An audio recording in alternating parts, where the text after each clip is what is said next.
salam sejahtera untuk kita semua. Yang pertama, pada kesempatan yang berbahagia ini, kita patut berucap syukur di tengah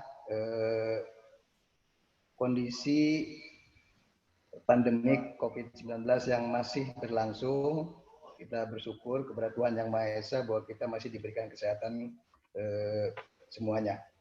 Di era pandemik ini, kita sudah beberapa kali melakukan kerjasama bersama Unpar dan Unpar Plus.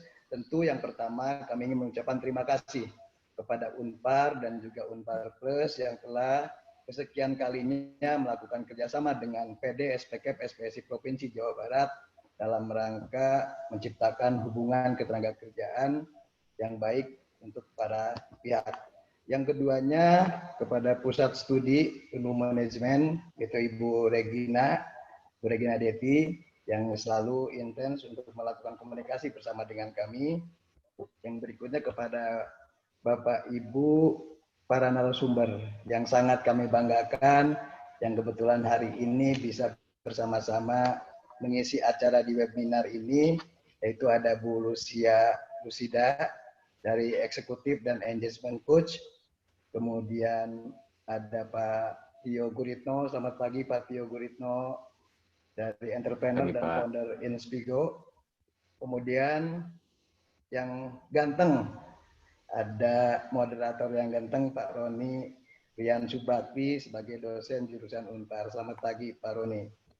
Bapak Ibu sekalian, bahwa acara webinar hari ini merupakan webinar lanjutan di acara webinar yang pertama yang tengah berlangsung di tengah kondisi COVID-19, di mana waktu itu sangat banyak bermunculan permasalahan ketenagakerjaan, sehingga kami menganggap perlu adanya sebuah webinar dalam rangka mendiskusikan persoalan-persoalan yang muncul, sekaligus juga mencari solusi.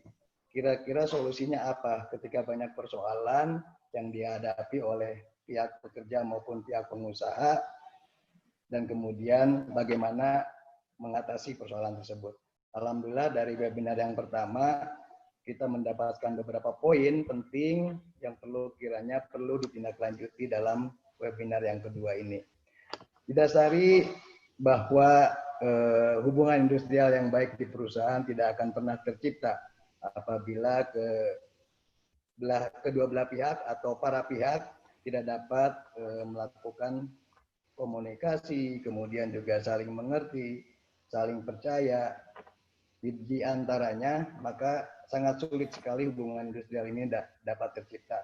Yang ada justru malah terjadi disharmonisasi di internal perusahaan, sesama keluarga di satu perusahaan.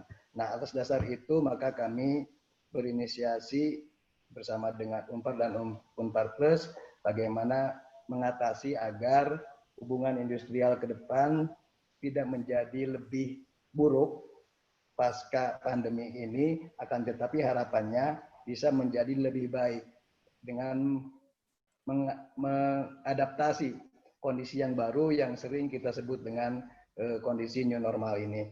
Harapannya para pihak bisa menata kembali kondisi-kondisi hubungan industrial yang sudah mulai tidak harmonis dengan mendapatkan trik dan juga strategi dari para pakar, dari akademisi maupun para praktisi yang hebat yang sama-sama ada di depan kita semuanya.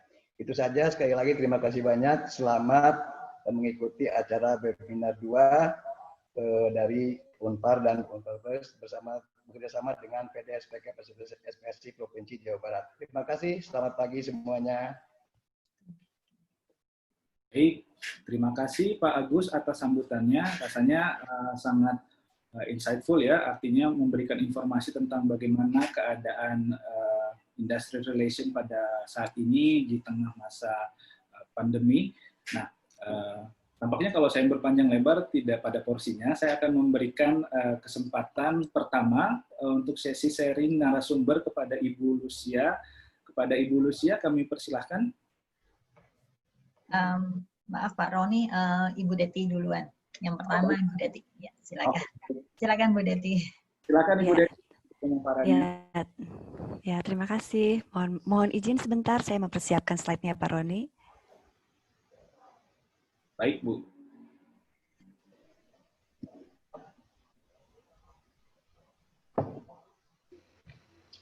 Udah persiapan awal, jadi buru-buru. Iya.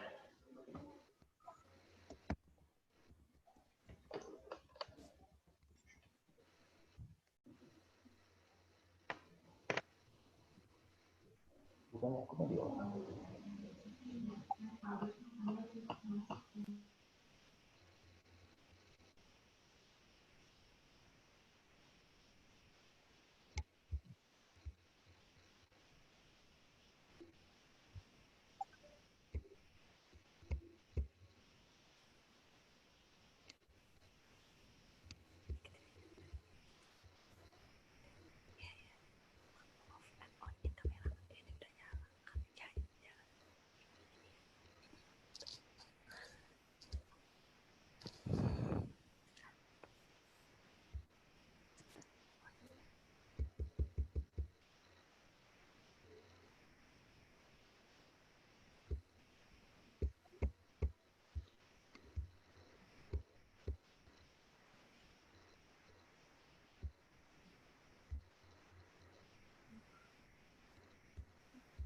Baik, selamat pagi Bapak Ibu.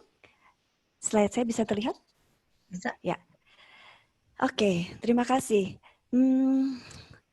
Pada pagi hari ini saya mendapat kesempatan pertama untuk sharing tentang topik kita yang menarik hari ini, yaitu employee engagement. Ya. Nah, acara ini terselenggara kerjasama antara Pusat Studi Manajemen, The Impact, Inspigo, dan juga SPCAP Jawa Barat. Iya. Nah, sebelumnya saya boleh sedikit memperkenalkan diri. Ya. Oke, nama lengkap saya adalah Regina Diti. Latar belakang pendidikan saya, S1 saya dari Universitas Atmajaya Yogyakarta, dengan jurusan adalah manajemen. Lalu S2 saya adalah berasal dari Sekolah Tinggi Manajemen PPM Jakarta. Kalau teman-teman yang ada di Jakarta mungkin lebih familiar melihat Tugu Tani ya. Nah, sekolah S2 saya ada di dekat situ ya, di daerah Tugu Tani. Dan kemudian saya melanjutkan sekolah S3 saya di Sekolah Bisnis IPB Bogor. Ya. Nah, saat ini puji Tuhan saya dipercaya untuk menjadi dosen di jurusan manajemen dengan konsentrasi human resource di Universitas Katolik Parahyangan. Ya.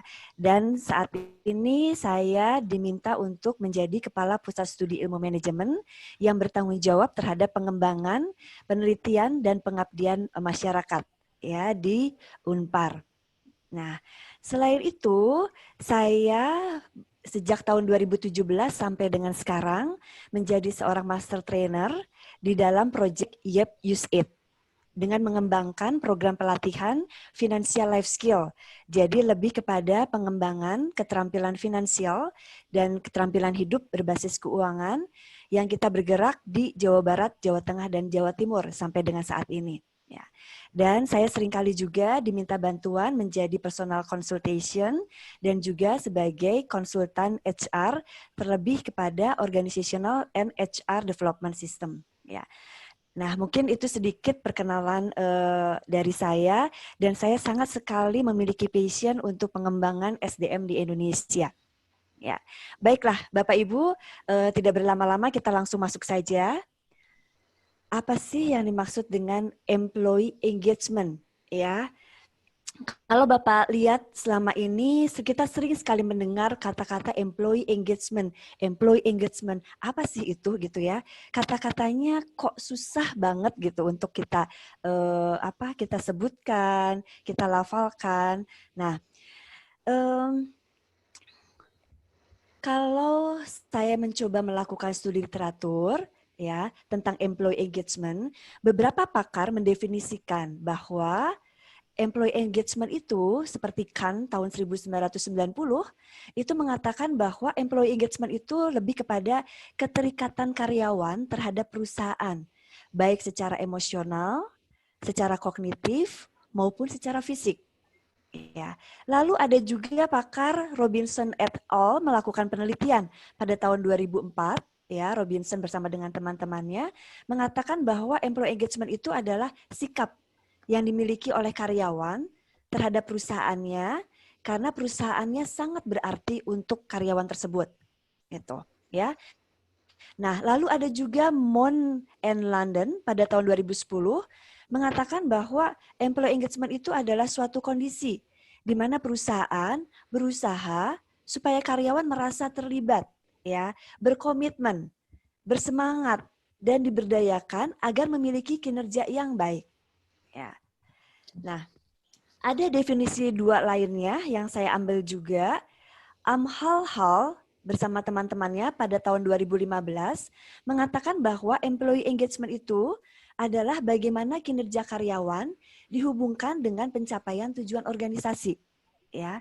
Dan Yalabik et al. Pada tahun 2017 juga mengatakan bahwa employee engagement adalah bagaimana cara membuat karyawan merasa puas dan bahagia dengan pekerjaan mereka dan lingkungan di mana mereka bekerja.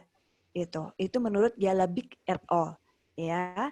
Nah, dari beberapa definisi yang tadi saya sharingkan, gitu ya, saya menarik kesimpulan bahwa employee engagement itu adalah suatu kondisi di mana karyawan merasa positif dan puas terhadap pekerjaan dan perusahaannya.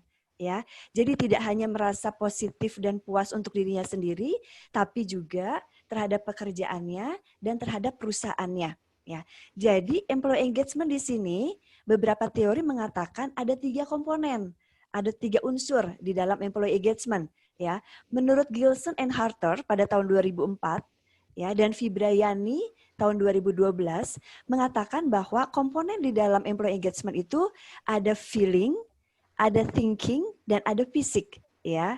Jadi kalau menurut Scaufeli dan Salanova, Gonzalez, Roma, dan Baker pada tahun 2002, ya, saya menyambungkan sama-sama 3 komponen yang dipakai, ya. Yang dimaksud dengan feeling itu adalah sejauh mana seorang karyawan itu menggunakan emosinya, ya, menggunakan feelingnya dalam dia melakukan pekerjaannya di dalam suatu perusahaan, gitu ya. Kalau secara thinking, gitu, secara thinking si karyawan ini berusaha untuk asik dan terlibat di dalam pekerjaannya.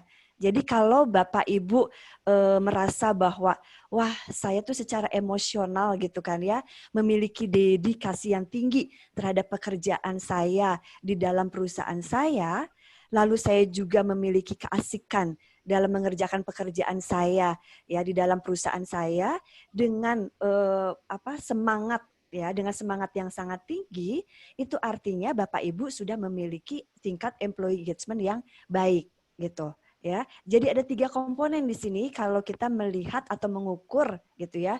Menurut Gilson and Harter, Fibrayani, Scaufeli, Salanova, Gonzalez, Roma, dan Baker, bahwa ya kalau kita memiliki tingkat employee engagement yang baik, itu artinya kita memiliki dedikasi terhadap pekerjaan kita, ya di mana perusahaan kita berada, lalu kita juga merasa asik mengerjakan pekerjaan kita dan kita penuh semangat. Jadi energi kita tuh selalu keluar dengan semangat yang yang sangat besar dalam kita mengerjakan pekerjaan kita, gitu ya.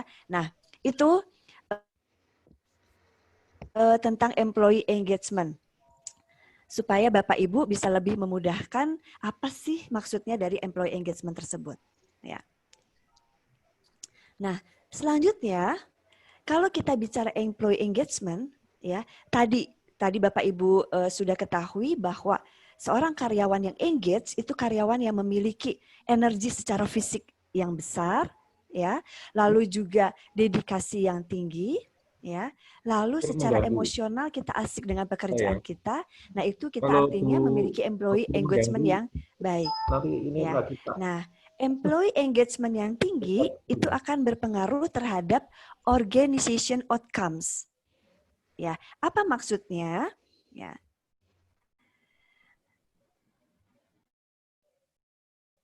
Ya, kita lihat di sini.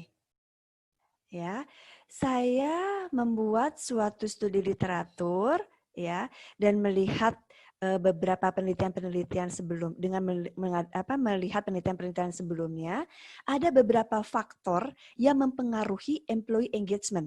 Kalau Bapak Ibu bisa lihat di sini di tengah saya tulis employee engagement. Ya, tadi Bapak Ibu sudah mengerti tentang apa itu artinya employee engagement. Nah, employee engagement ini bisa terbentuk ya dengan adanya beberapa faktor. Di sini di sebelah kiri Bapak Ibu bisa melihat bahwa ada 12 faktor ya yang mempengaruhi employee engagement. Dan employee engagement ini nantinya akan berpengaruh terhadap organization outcomes ya. Organization outcomes itu apa saja ada di sebelah kanan Bapak Ibu ya. Jadi dari sini bisa terlihat bahwa ya sebuah organisasi yang sukses, sebuah organisasi yang memiliki kinerja tinggi itu sangat dipengaruhi oleh employee engagement ya. Dan untuk memperoleh employee engagement ya, faktor-faktor yang ada di sebelah kiri inilah yang harus kita persiapkan dengan sangat baik gitu ya. Saya akan coba jelaskan sedikit nih secara cepat karena waktunya tidak banyak ya. Faktor-faktor yang mempengaruhi employee engagement.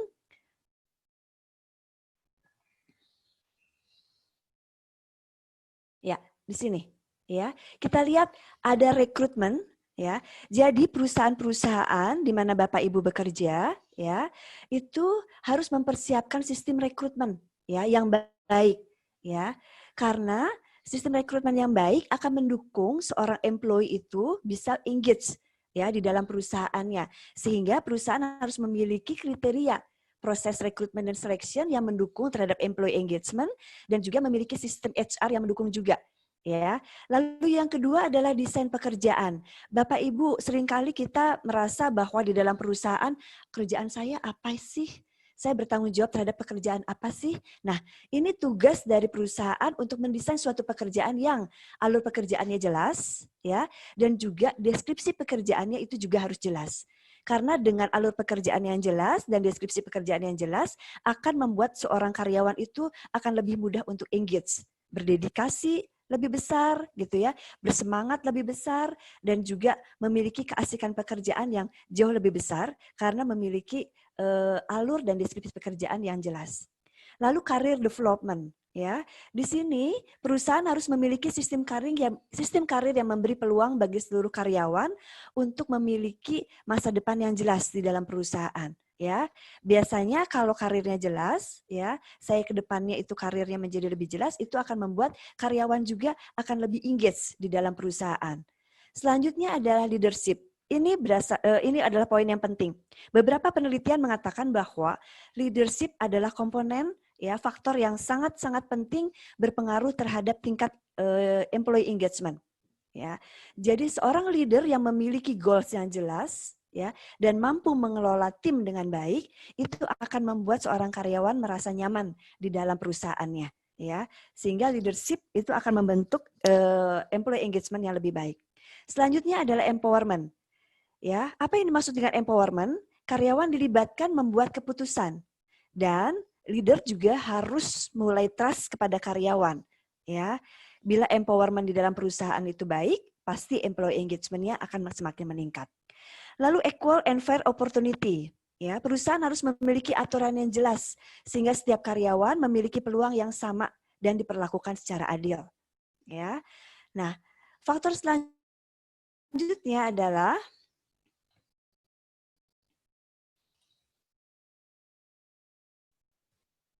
ya, training and development.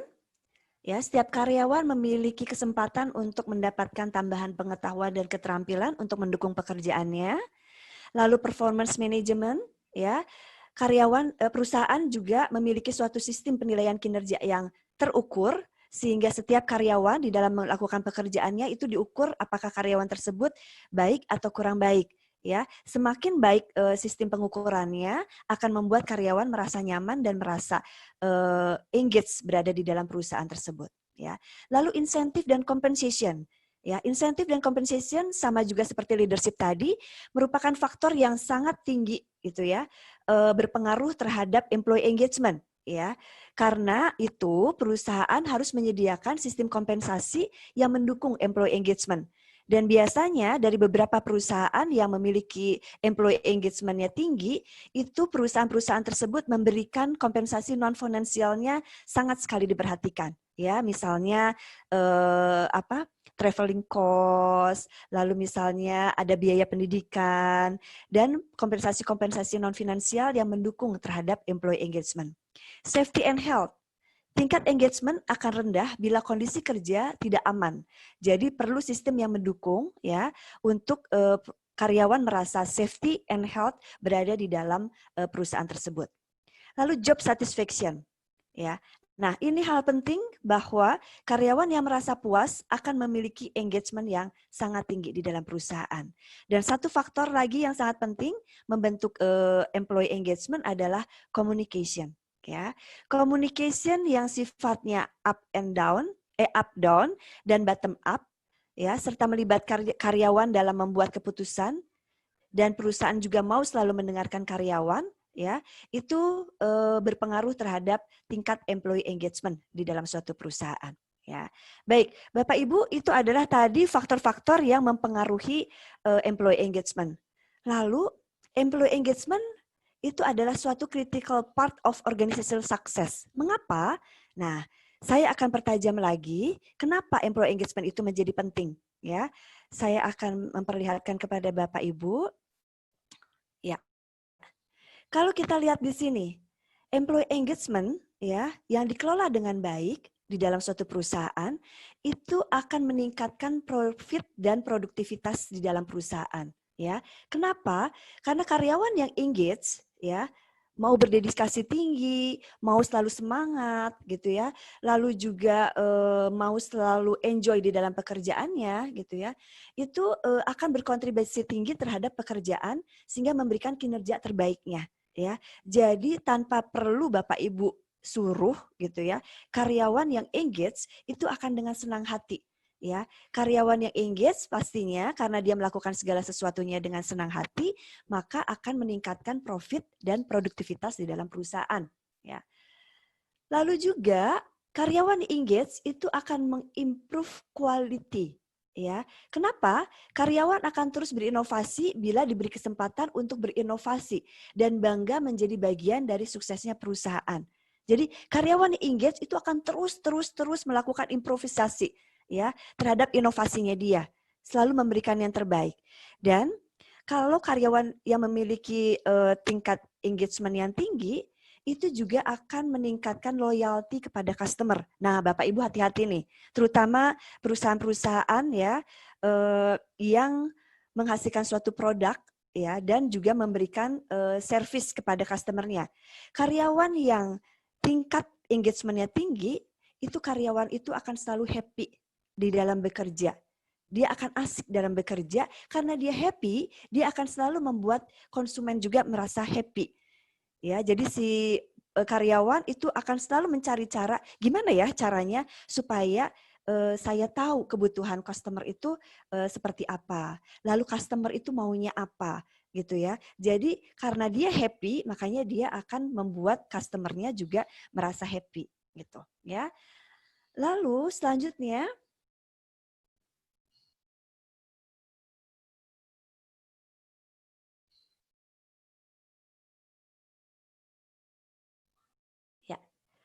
Oke, selanjutnya pentingnya employee engagement itu terhadap organisasi, ya.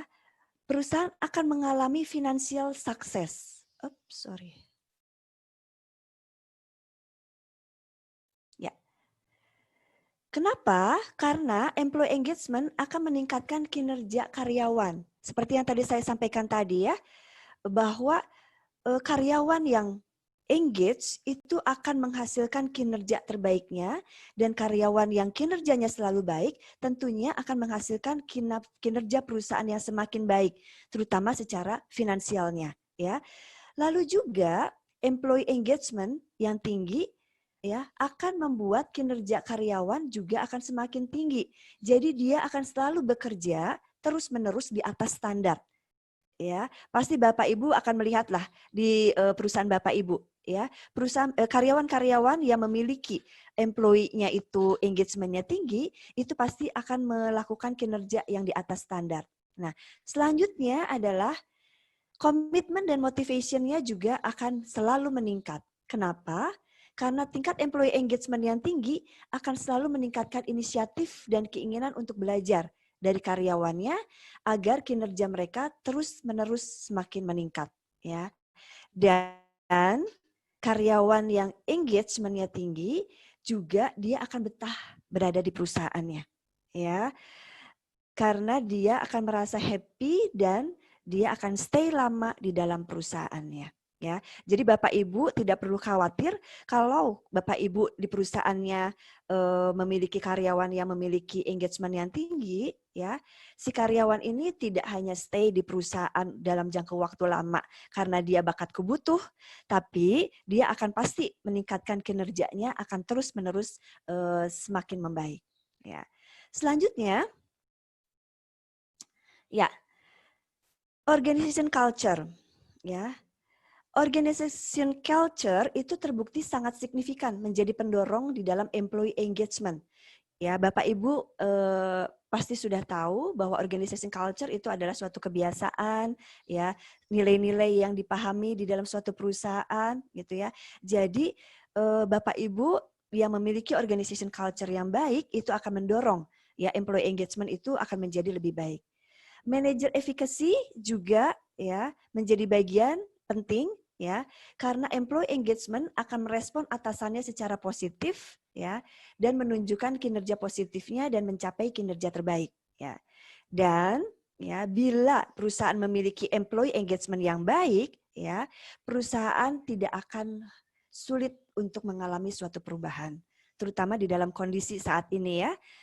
New normal ini ya dengan segala perubahan-perubahan yang kita alami itu employee yang engagementnya tinggi itu akan mudah sekali untuk beradaptasi dengan perubahan-perubahan yang dilakukan oleh perusahaan ya.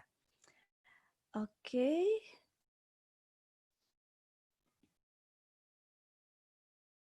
Ya. Baik Bapak Ibu, tadi bila kita dengarkan sharing dari saya bahwa employee engagement itu penting, ini atas dasar bahwa tadi ya, karena employee engagement itu berdampak kepada kinerja perusahaan seperti yang tadi saya sudah sampaikan, makanya kita bisa melihat bahwa kita di dalam perusahaan itu sangat penting sekali untuk membentuk employee engagement ya. Jadi sudah tidak ada alasan lagi bahwa inilah saatnya terutama di new normal ini kita harus sudah memulai bahwa employee engagement adalah sesuatu yang sangat penting ya. Mungkin itu sharing yang bisa saya sampaikan. Terima kasih dan untuk Bapak Ibu yang ingin bertanya sudah boleh langsung bertanya di dalam Q&A yang ada di ruang Zoom Bapak Ibu sekalian. Ya, demikian Pak Roni, saya serahkan kembali kepada Pak Roni. Baik, terima kasih Bu Deti atas presentasinya yang sangat menarik mengenai bagaimana faktor-faktor yang mempengaruhi employee engagement di masa saat ini. Jadi terima kasih sekali lagi buat untuk Ibu Deti, Ibu Regina Deti telah menyampaikan pemaparannya. Selanjutnya saya mohon kesediaan dari Pak Tio Guritno untuk memberikan pemaparannya. Pada Pak Tio, kami persilahkan. Oke, terima kasih Bapak Roni. Pagi semua Bapak Ibu. Saya izin share screen. Mungkin kalau dari saya, memang saya kan background-nya lebih praktisi, jadi banyak contoh-contoh dari apa yang saya lakukan di saat-saat sekarang ini, during pandemi, secara bisnis dan inovasi. Jadi saya flow-nya itu akan memberi beberapa contoh yang kita lakukan, lalu saya akan memberikan rangkuman based on pengalaman saya 4 bulan, 5 bulan terakhir lah dalam memimpin perusahaan saya di era sekarang ini. Oke. Terima kasih Bapak-Bapak, Ibu-Ibu atas kesempatannya. Nama saya Tio Guritno. Sedikit cerita background saya. Bisa bergerak. Coba. Slide-nya bisa bergerak nggak ya, Bu? Oke, background saya di dunia, lebih lama di dunia teknologi. Saya 12 tahun dulu di Silicon Valley, pulang ke Indonesia tahun 2016. Dulu saya kerja di game company, namanya Electronic Arts. Kalau mungkin yang masih muda-muda atau Bapak Ibu juga yang main game tahu Electronic Arts.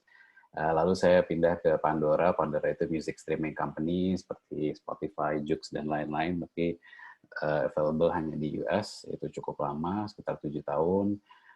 Lalu saya membuat company sendiri, berhubungan dengan HR juga, untuk hiring sebetulnya. Dulu namanya tuh Good & Co. Sekarang namanya Good.co, masih ada. Kita diakuisisi oleh Stepstone. Good.co itu tool untuk mengassess personality. Jadi kalau ada hiring manager mau men-hire satu kandidat, mereka bisa assess dua-duanya, lalu kita lihat seberapa cocok kira-kira kalau mereka kerja bareng. Setelah itu, saya memang dari dulu tertarik di dunia pendidikan, terutama waktu itu untuk dunia pendidikan sekolah dasar, karena anak saya waktu itu umur 6 tahun. Jadi saya decided untuk bikin sesuatu yang baru setelah diakuisisi Good.co, namanya Wonderbox. Wonderbox itu satu platform untuk anak-anak, di mana anak-anak sekolah dasar ini, terutama dulu di US, mereka bisa bereksperimen dengan kreativitas mereka, karena kita melihat semakin ke sini itu kayak kreativitas dan curiosity atau keingintahuan terhadap banyak hal ini mulai menurun, terutama di anak-anak yang duduk di sekolah dasar, karena mereka obrolannya itu lebih ke pop culture, udah nggak terlalu tertarik dengan sains dan art gitu. Jadi kita mencoba menumbuhkan energi keingintahuan mereka dan kreativitas mereka. Lalu kita tahun 2016 bergabung dengan Khan Academy. Khan Academy itu platform pendidikan terbesar di US. Setelah itu saya pulang, karena ya masih di awal-awal, saya juga belum kepikiran untuk membuat perusahaan sendiri, masih bantu-bantu teman, karena saya juga merasa momennya pas gitu. 2016 itu banyak teknologi company, jadi sekiranya kayaknya saya pengen berkontribusi untuk Indonesia, karena saya lahir dan besar di Indonesia, tapi belum pernah membuat sesuatu yang berkontribusi ke teman-teman seluruh Nusantara bersama teman-teman Indonesia juga gitu. Jadi itu salah satu impian saya. Tahun 2017 saya membangun Inspigo bersama Yoes Bastian, partner saya, dan Eva Dita Sari. Inspigo itu satu podcast platform. Kalau belum tahu podcast, bapak-bapak, ibu-ibu, itu on demand audio, selayaknya YouTube, tapi ini versi audionya saja, tidak ada visualnya. Nah itu kita fokusnya itu di konten-konten yang inspirational, karena kita melihat kekurangan dari anak-anak muda itu yang punya ambisi. Waktu kita tahun 2016 ngobrol, atau awal 2017 ngobrol-ngobrol sama mereka punya ambisi yang tinggi, tapi secara skill set masih perlu dibantu. Jadi kita melihat bahwa audio ini format yang menarik karena bisa didengarkan kapan saja, di mana saja, terutama di kota-kota besar. Jadi tidak ada alasan lagi lah untuk tidak bisa punya waktu untuk belajar gitu. Jadi konten-konten kita fokus dulu di awalnya itu lebih ke soft skills, ada juga tentang bisnis, tentang mindfulness gitu, ada juga tentang relationship gitu. Jadi banyak topik-topik yang bisa didengarkan di Inspigo dalam format audio. Intinya kita mau membantu meng-upgrade skills the future of Indonesian generation. Ini kalau belum cek bisa dicek. Ini beberapa topik-topik yang kita punya. Intinya kita juga secara topik berusaha merelevankan apa yang kita hantarkan. Jadi di era pandemi ini kita juga membahas yang banyak berhubungan dengan pandemi, tentang kesehatan, tentang ekonomi, even tentang relationship. Sekarang kita dengan keluarga kita, dengan pasangan kita setiap hari di rumah, of course potential konflik semakin tinggi gitu ya, tapi bagaimana bisa mengenal pasangan itu melalui konflik. Jadi kita juga memberikan konten-konten yang relevan sehingga kita bisa membantu menyelesaikan masalah dari para pendengar kita. Kita juga bekerja sama dengan brand, jadi secara mungkin saya jelaskan karena saya lebih ada sisi entrepreneurnya. Secara revenue kita mendapatkan income dari brand, mendapatkan income juga dari corporation, dan juga mendapatkan income langsung dari consumer.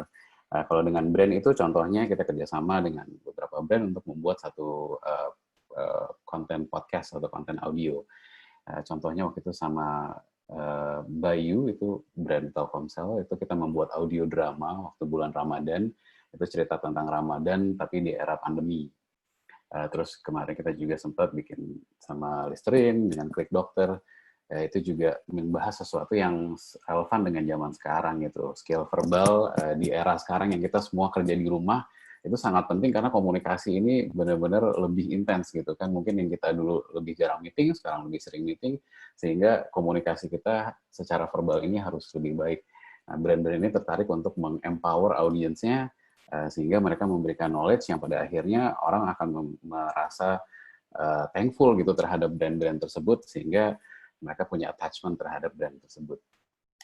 Kalau dengan corporations, kita membantu mereka dengan learning materials, jadi karena memang di Inspigo banyak konten-konten yang berhubungan dengan skills, kita bantu mereka dengan konten-konten yang berhubungan dengan skills yang hanya bisa didengarkan oleh employee mereka. Dan kita juga punya yang namanya audio playbook. Ini premium content yang orang bisa langsung beli, pay per content, langsung di platform kita, sehingga revenue itu datangnya dari sisi customer langsung.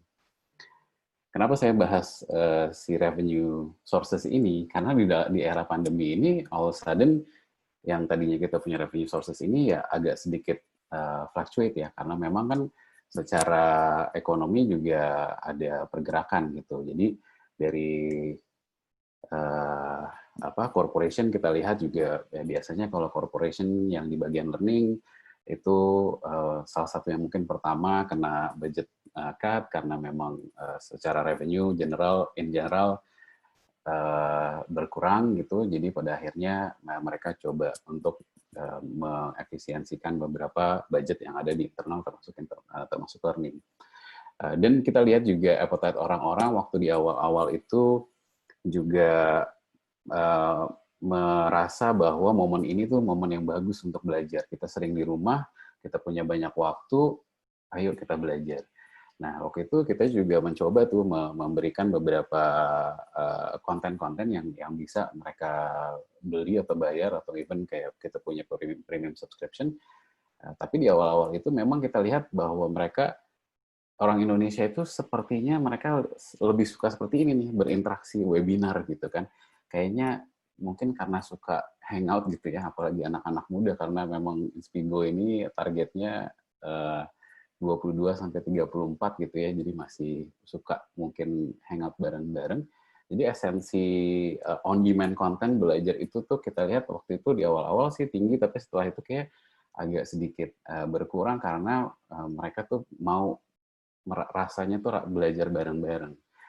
Sehingga kita melihat opportunity itu. Yang kedua, kita melihat opportunity juga selama pandemi ini banyak orang yang stres lah gitu ya, karena banyak ketidakpastian secara ekonomi, secara kesehatan, banyak hal gitu. Even kalau keluarganya jauh, merasa tidak secure, merasa anxious gitu.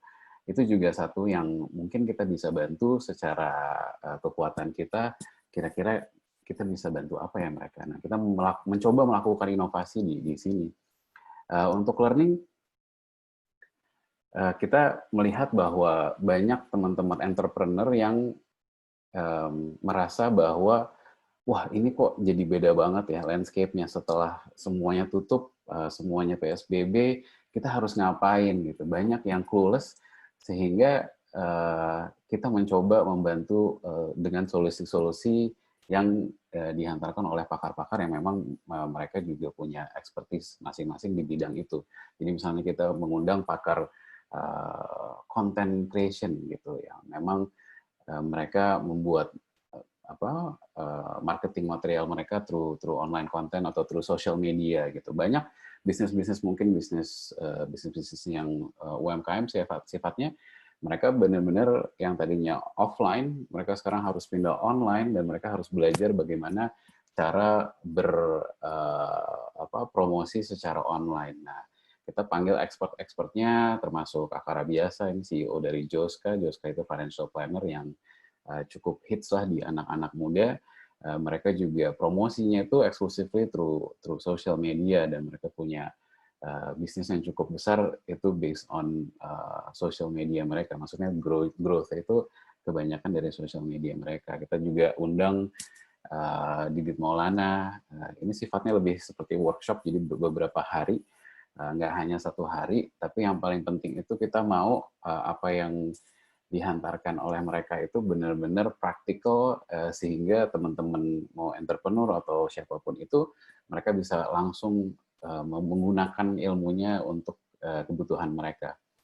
Kita juga mengundang Aji Handoko Purbo. Ini mungkin belum pernah dengar, tapi kalau sudah pernah dengar sepatu Kompas itu made in Indonesia, tapi kalau dilihat dari sebelah kanan ini ada foto, itu waktu launching sepatu Kompas terbaru itu yang ngantri 2.000 orang. Jadi ini salah satu brand Indonesia yang sukses, yang bisa membuat para anak-anak muda ini nunggu 2.000 orang berjam-jam, even kadang-kadang nginep di mall gitu ya.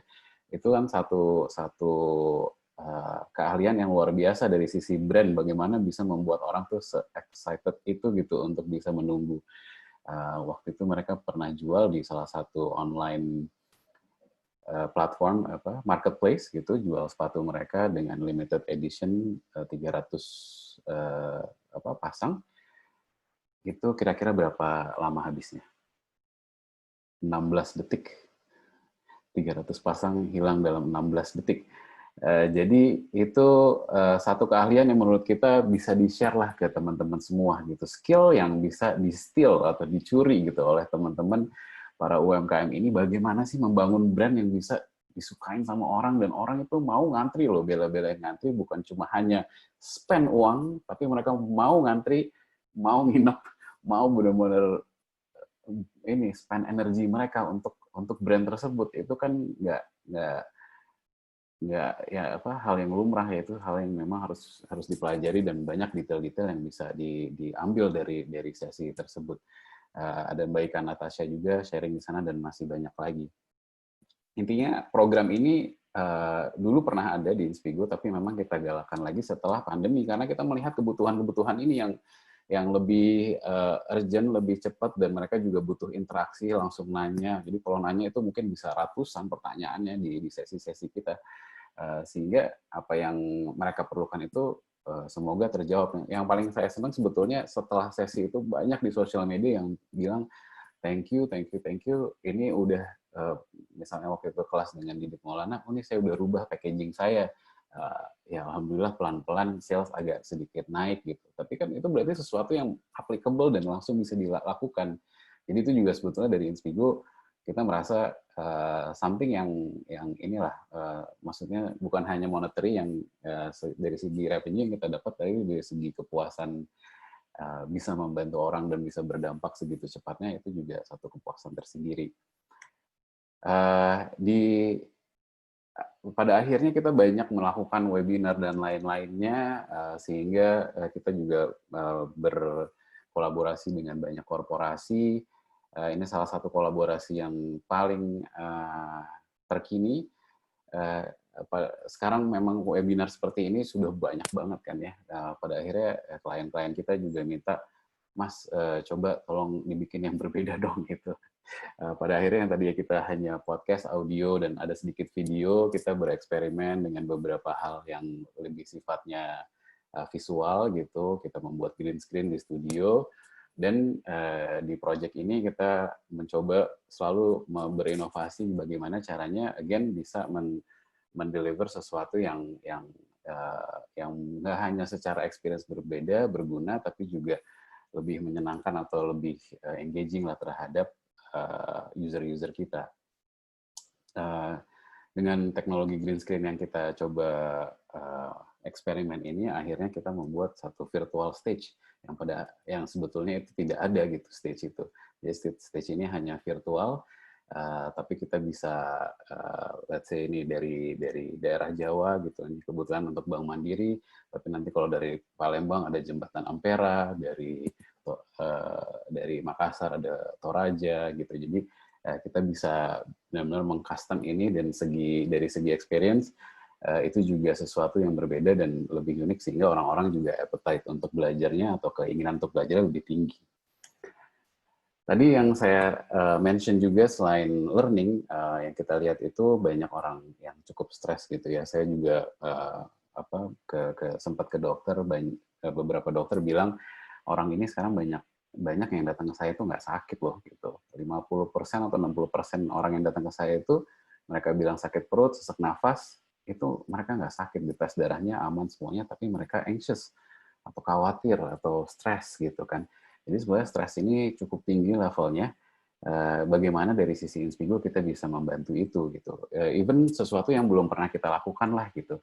Nah, kalau dari audio sendiri, karena kita base-nya sebetulnya audio, kita lagi menyiapkan beberapa sleep stories atau cerita tidur. Nah, cerita tidur itu pun ada sainsnya di belakang itu, nggak hanya kita menceritakan atau memberi dongeng gitu ya, tapi memang kita research orang itu kira-kira butuh waktu berapa lama sampai lelap gitu. Jadi dari tidur sampai lelap itu berapa lama. Nah, kita harus membuat ceritanya tuh based on itu, dan cara menceritakannya, cara berceritanya, inti dari ceritanya tuh nggak boleh exciting, karena kalau exciting orang melek terus. Ceritanya itu mesti boring gitu kan, harus boring tapi juga tetap interesting, jangan sampai terlalu boring orang lepas gitu. Jadi ada formula-formula di situ yang kita coba ramu, again based on experimentation kita juga. Selain sleep stories, kita juga ada guided meditation, itu juga baru mau launch, dan yang paling banyak sekarang digemari itu adalah karaoke session. Bersama Angga, ini vokalis dari Malik and the Essentials. Kita punya acara setiap hari Sabtu malam. Jadi orang-orang ini kalau berkaraoke itu bisa melepaskan stresnya, yang penat-penat bisa hilang dalam 1 jam, nyanyi bareng-bareng, even mereka nyanyinya hanya di rumah, nggak kedengeran di studio gitu ya. Tapi rasanya lebih rilis gitu, dan kita senang juga sih memang, karena ya di saat seperti ini ya butuh hiburan, butuh mengeluarkan unek-unek. Jadi ini salah satu program kita.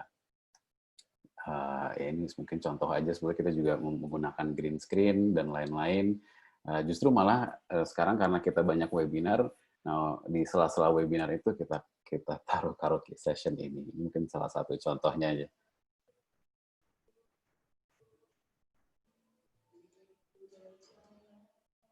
Jadi di screen mereka bisa lihat liriknya, melihat videonya, sehingga mereka bisa nyanyi bareng-bareng gitu.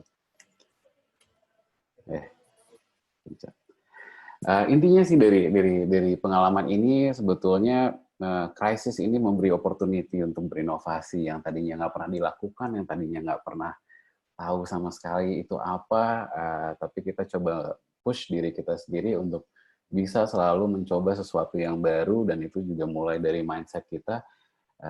Tapi itu sebenarnya krisis itu opportunity yang besar untuk berinovasi. Bagaimana cara melead inovasi ini during crisis, terutama ke tim kita. Kebetulan tim saya juga belum terlalu besar ya, sekitar 30 orang sekarang. Ini beberapa pengalaman yang saya dapatkan selama ini gitu, terutama during crisis. Transparent communication penting banget. Kalau memang lagi susah, ya bilang susah gitu. Jadi nggak bisa terlalu memberi bumbu-bumbu bahwa nggak apa-apa gitu. Tapi ya kalau saya memang ya apa adanya, susah, ayo let's do this together gitu. Memang ya kalau kita nggak berkolaborasi, kita nggak bareng-bareng, ya kita susah juga untuk majunya gitu kan. Jadi kalau memang lagi keadaan nggak baik, saya akan share juga ke teman-teman bahwa kita harus lebih ini lagi nih, lebih jeli lagi melihat opportunity, melihat problem. Terus juga yang kedua, emotional intelligence ini yang di Inspigo juga mungkin kontennya sudah ada beberapa ya, saya sudah dengerin mungkin secara teori, bisa mengatur emosi, bagaimana kita bisa membagi-bagi emosi sehingga kita juga nggak keserap energinya gitu terlalu banyak. Nah, mungkin nggak secara teori itu bisa dibilang menarik gitu, tapi secara praktek memang nggak gampang dengan keadaan krisis ini yang sangat tidak menentu, terutama di sisi entrepreneur. Mungkin itu satu yang memang ya harus selalu apa ya, kita benar-benar memanage itu lah, emosi kita. Tiba-tiba datang berita ini, berita itu, ya kita harus benar-benar pintar dalam manage emosi kita. Focus on understanding the problem. Ini satu highlight yang benar. Kalau saya boleh highlight di antara semua list ini satu yang paling penting, karena dalam memecahkan masalah-masalah ini kita nggak hanya tahu masalahnya, kayak tadi misalnya anxiety gitu. Anxiety itu masalahnya apa sih? Itu kan root problemnya cukup dalam gitu kan. Tapi bagaimana kita bisa menawarkan solusi itu, ya kita harus mengerti masalahnya apa. Layaknya seorang dokter gitu. Seorang dokter memberikan obat ke satu pasien, kalau dia nggak tahu masalahnya exactly itu apa, itu obat juga nggak akan menyembuhkan pasien. Jadi biasanya kan mereka interview, ini begini, sakit perutnya kenapa gitu, oh salah makan, atau kepentok pintu, atau apa, itu kan selalu ditanya, sampai akhirnya dokter itu karena memang sudah pengalaman mungkin, jadi nanyanya nggak harus 2 jam gitu ya, tapi dengan 15 menit bertanya dia tahu kira-kira ini kenapa gitu. Nah, ya layaknya entrepreneur juga sih, kita harus mendissect atau menggali gitu sedalam mungkin, sehingga kita tahu, kita bisa berempati dengan problem itu, sehingga pas memberikan solusinya juga cocok dengan problemnya, atau solutif terhadap problemnya gitu. Jadi fokus on understanding problem itu sangat penting di era-era sekarang ini, dan itu harus ditanamkan di tim kita gitu, bahwa jangan langsung jump in ke solution, tapi benar-benar harus ngerti problemnya. Jadi teman-teman tim saya kalau langsung, oh kita ini aja pak gitu, lo tahu nggak problemnya apa gitu, itu harus selalu di challenge, karena kalau langsung jump in ke solution, ada kemungkinan nanti solusinya nggak relevan. Terus take small steps by creating simple solutions. Apa yang kita lakukan juga dengan webinar dan lain-lain itu juga small steps, tapi terus keep pushing ourselves untuk selalu upgrade. Tapi kalau dilihat sebetulnya secara progression itu cukup small secara step gitu. Jadi jangan, kalau menurut saya sih kalau langsung jump into something yang grande gitu, itu risknya pertama besar. Kedua, kalau tidak workout gitu, itu juga akan membuat kita lebih down gitu kan. Nah, kalau kita simple tapi small step, ya itu biasanya malah justru membuat kita lebih confident gitu dalam progress kita. Model the way as a leader, ya kita memang harus turun gunung juga sih, untuk benar-benar memberi contoh bahwa ini begini loh gitu. Jadi saya percaya itu juga, karena di past experience dengan leader-leader yang saya pernah ikut bareng juga, mereka juga during crisis itu selalu get their hands dirty gitu ya, mencoba benar-benar turun juga ke masalahnya, biarpun selalu berkoordinasi dengan yang lain, tapi istilahnya nggak nyuruh-nyuruh gitu aja, benar-benar harus turun juga untuk memperlihatkan contoh gitu. Create a visions that everyone can buy, itu memang harus gitu. Bagi apa sih sebetulnya visinya kita menjalankan ini semua gitu. Everyone juga harus clear di situ, dan face our fears with knowledge and awareness gitu. Itu kan tadi sebetulnya berhubungan juga dengan emotional intelligence gitu ya. Banyak ketakutan gitu kan, banyak juga ketidaktahuan gitu. Bagaimana kita menghadapi itu ya dengan knowledge. Jadi ya tetap upgrading our knowledge. Itu memang satu mindset yang sebetulnya mungkin nggak terlalu gampang juga diadapt, karena mungkin kalau sudah berpengalaman terutama gitu ya, mungkin saya juga pengalaman cukup lama juga di dunia teknologi, di pusat teknologi di dunia gitu, tapi saya harus menghumblekan diri saya bahwa saya masih banyak harus belajar, especially di Indonesia yang saya baru 4 tahun di sini, dan di era krisis ini, jadi nggak boleh untuk stop belajar. Paling itu aja dari saya. Nanti kalau ada tambahan lagi atau ada pertanyaan, kita bisa bahas setelah sesi ini. Ya, terima kasih. Dan kalau mau coba Inspigo, saya ada voucher Unpar Plus. Kalau dimasukkan ke dalam Inspigo, nanti akan dapat premium account. Itu aja. Terima kasih Bapak-Bapak, Ibu-Ibu. Baik. Terima kasih Pak Tio atas pemaparannya. Rasanya sangat menarik informasi atau pemaparan yang tadi disampaikan oleh Pak Tio tentang bagaimana adaptasi, bagaimana inovasi yang dikembangkan pada saat ini merupakan kunci untuk bertahan dan mungkin beradaptasi dengan hal-hal yang saat ini banyak berubah gitu ya. Ini kalau sedikit sharing juga Pak Tio, kalau saya ngomongin dengan mahasiswa nih, di era pandemi, di era COVID-19 ini, mereka tuh bertanya satu sama lain, sudah berapa TikTok yang kamu hasilkan, sudah berapa podcast yang kamu hasilkan, dan itu merupakan hal yang sangat menarik bagi saya dan mungkin bagi teman-teman pengajar, dan akhirnya ya tadi, mau tidak mau kita harus mengikuti tentang bagaimana generasi ini berubah, bagaimana inovasi-inovasi yang tadinya tidak terlalu paham dengan teknologi digital, akhirnya ya harus nyemplung untuk menyesuaikan dengan generasi saat ini. Baik, terima kasih Pak Tio atas pemaparannya. Sama-sama. Ya. Selanjutnya, untuk narasumber ketiga, saya persilahkan kepada Ibu Lucia untuk memberikan pemaparannya. Kepada Ibu Lucia, kami silahkan.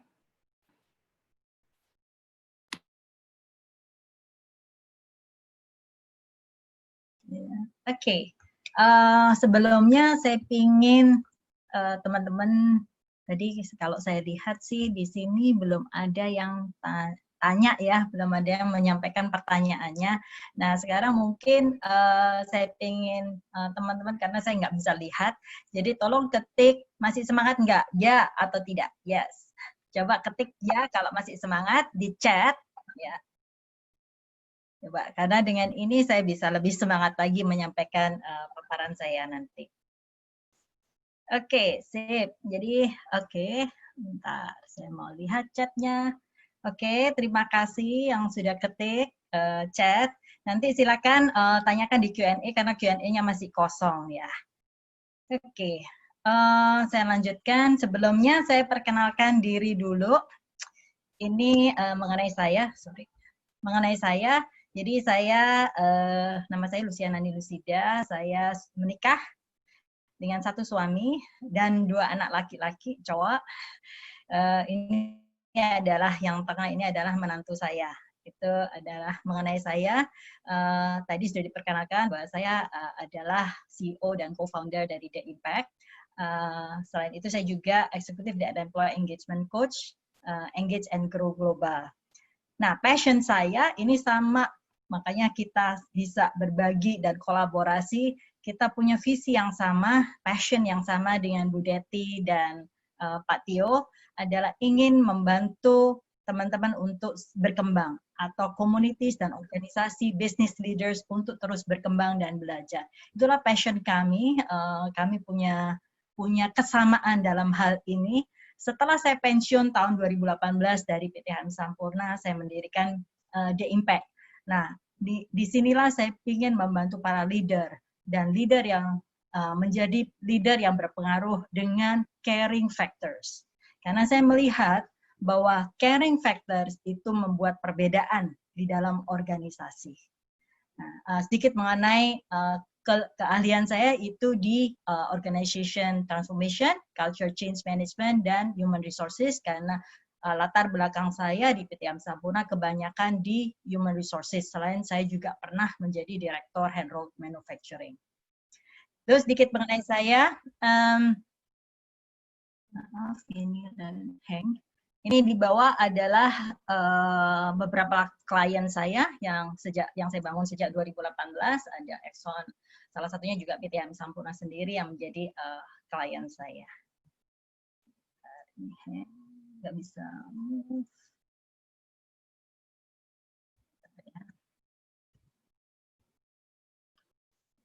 Harus stop share dulu.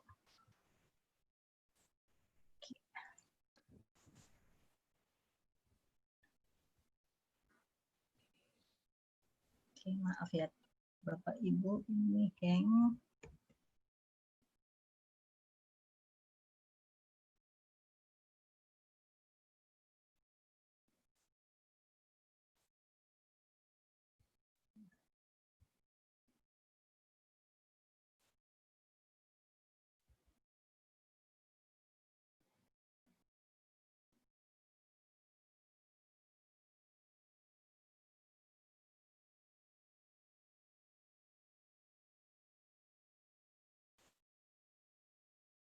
Semoga sekarang udah bisa.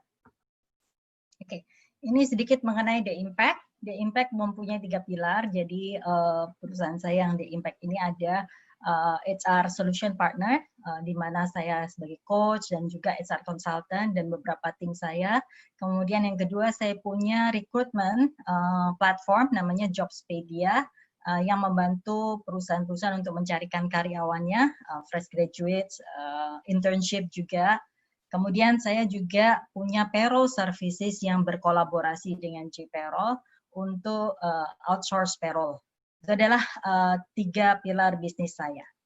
Oke, saya masuk langsung ke materi. Ya, saya bisa. Oke.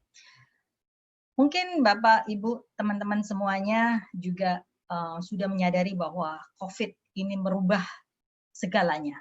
Cara kerja kita, cara hidup kita, cara berpakaian, karena kita sekarang harus memakai masker gitu ya, kalau kemana-mana. Kemudian kita juga biasanya cipika-cipiki, sekarang sudah tidak boleh lagi cipika-cipiki. Kalaupun antri harus ada jarak tertentu. Di samping itu di dalam usaha, bidang usaha kita juga harus terbiasa dengan teknologi.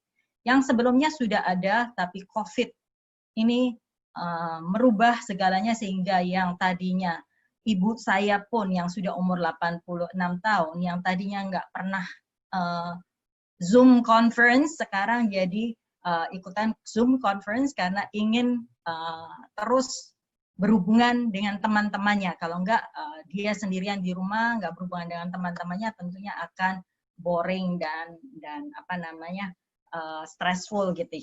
Jadi memaksa semuanya untuk berubah.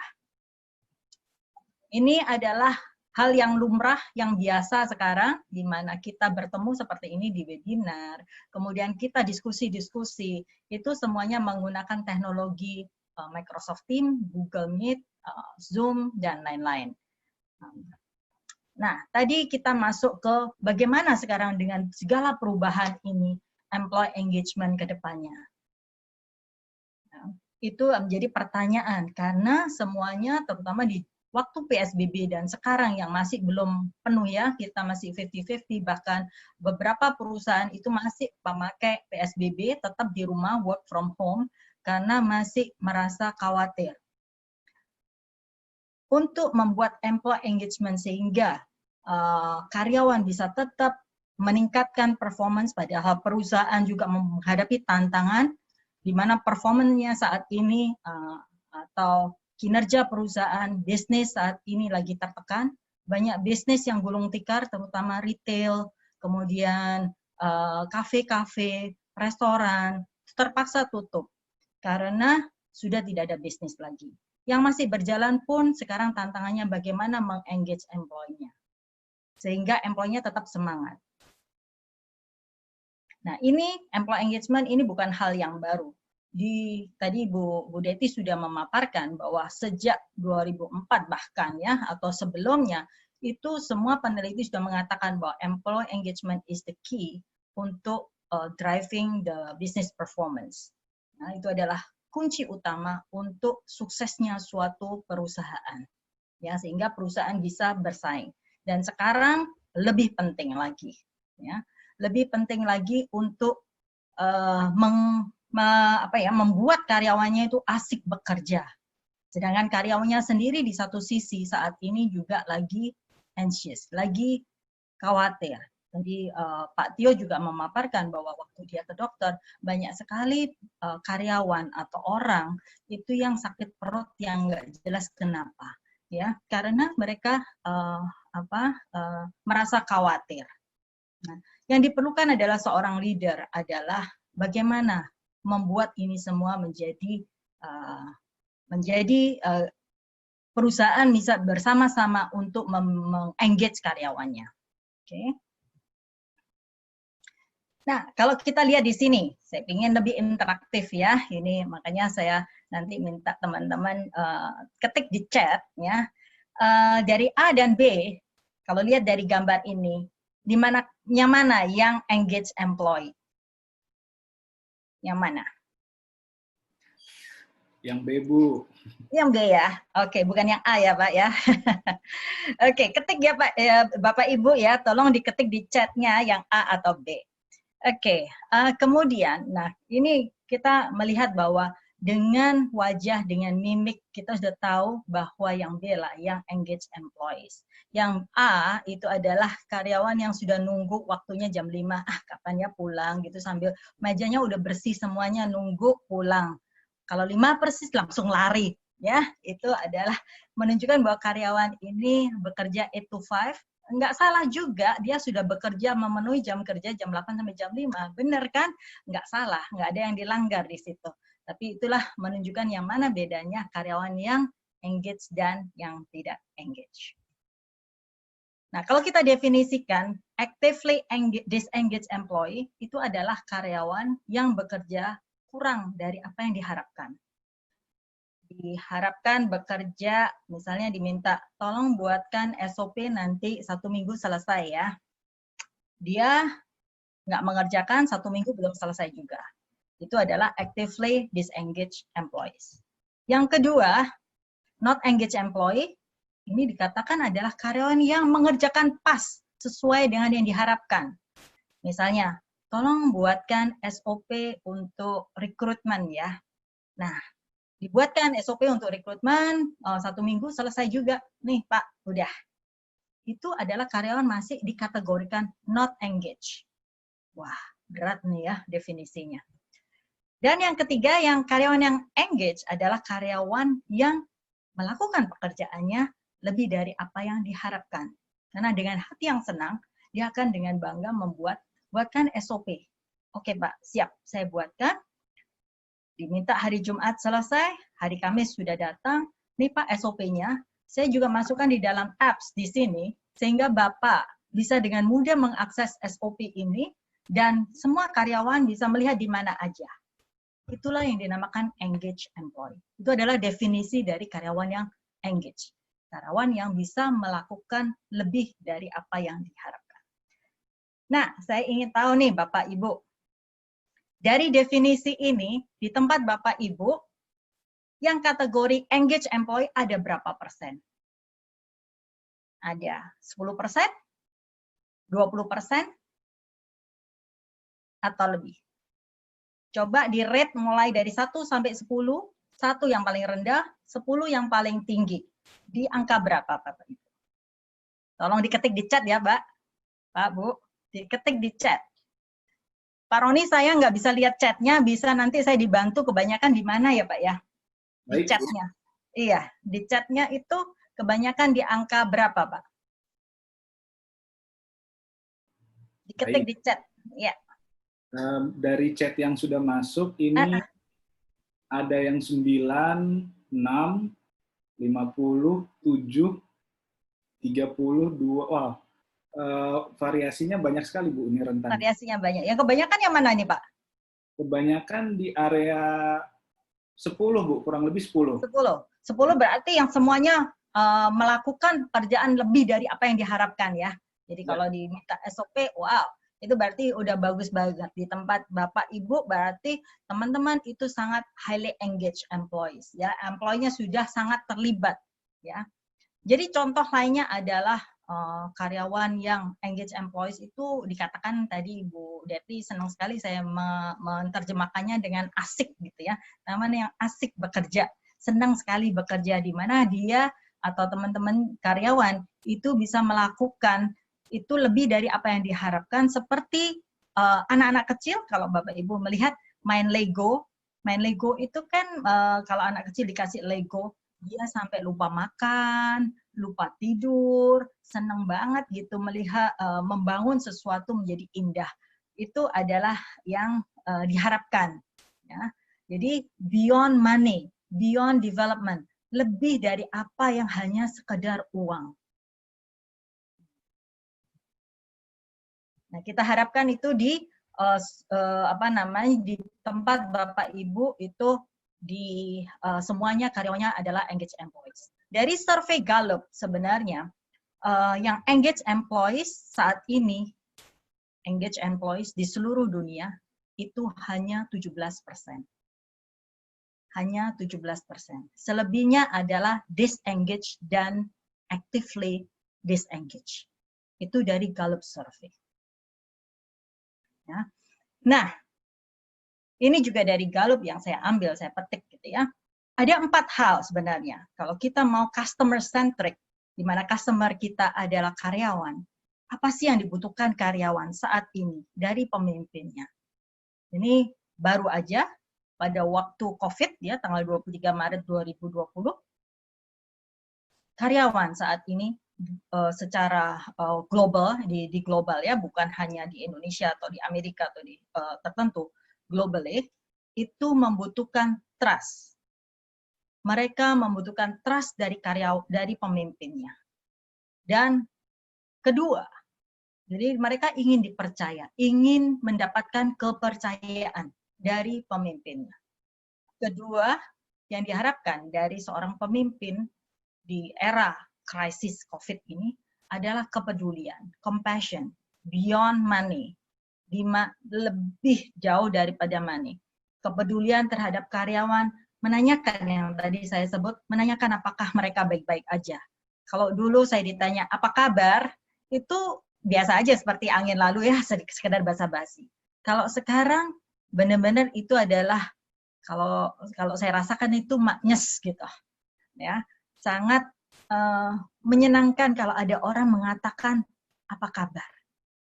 Berarti mereka benar-benar peduli terhadap orang lain. Dan itulah yang perlu dikatakan, ditanyakan kepada anak buah dan kolega dan yang lain-lain.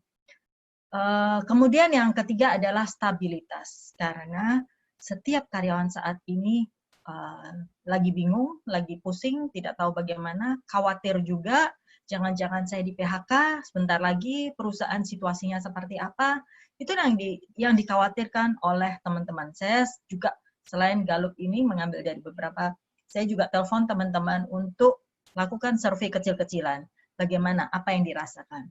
Ini adalah yang dirasakan mereka. Salah satu teman saya menanyakan, kok pemimpin saya diem-diem aja ya? Kayak menghilang tanpa nggak ada angin gitu. Padahal ini perusahaan besar gitu ya. Jadi mereka tidak membuat town hall, tidak membuat temu dengan karyawan, pertemuan dengan karyawan, memberikan direction, mereka ingin mendengar dari pemimpinnya. Tahu mereka sadar bahwa perusahaan lagi susah, tapi mereka ingin mendengar dari pemimpinnya. Nah, yang tidak kalah pentingnya adalah creating hope, memberikan harapan. It's okay, sekarang memang krisis, everybody is in crisis, semuanya lagi dalam krisis. Tapi menciptakan harapan itu adalah penting buat karyawan. Dan kalau pemimpin bisa memberikan ini semua di dalam organisasinya, tentunya akan dingin lah untuk karyawannya, menurunkan tingkat kekhawatirannya. Nah, apa tipsnya atau langkah yang harus diambil untuk engage employee? Yang pertama, mendengarkan apa sih masalah dari karyawan, apa yang dihadapi karyawan saat ini dengan deep listening. Kemudian tanyakan kesehatan fisik dan mental mereka. Prioritaskan kalau mereka butuh istirahat atau mereka khawatir. Pak, saya khawatir Pak kalau ke kantor saya harus naik angkot, nanti saya nggak tahu di angkot itu sama siapa aja. Nah, prioritaskan kesehatan fisik dan mental mereka. Ada beberapa perusahaan yang memberikan allowance khusus untuk mereka bisa naik Grab atau Go-Car, ya, sehingga mereka lebih nyaman. Kemudian jadilah sumber yang terpercaya, di mana leaders dari perusahaan itu bisa memberikan informasi yang tepat, bukan hoax. Ya. Oh, ini beritanya seperti ini, oh harusnya seperti ini. Bangunlah resilience atau ketangguhan. It's okay, kita semua bisa bekerja dengan baik, dengan bareng, dan melewati krisis ini dengan baik. Itu adalah penting dengan visi-visinya. Kemudian tetapkan tujuan yang jelas. Kita nggak perlu buat visi 5 tahunan, 3 tahunan, karena krisis ini kan sangat cepat berubahnya, tapi tetapkan tujuan yang jelas. Nah, Kemudian, ini sedikit, sorry. Ini ada beberapa aktivitas untuk engagement yang biasa dilakukan oleh perusahaan-perusahaan ya. Oleh perusahaan-perusahaan di mana ada town hall meeting.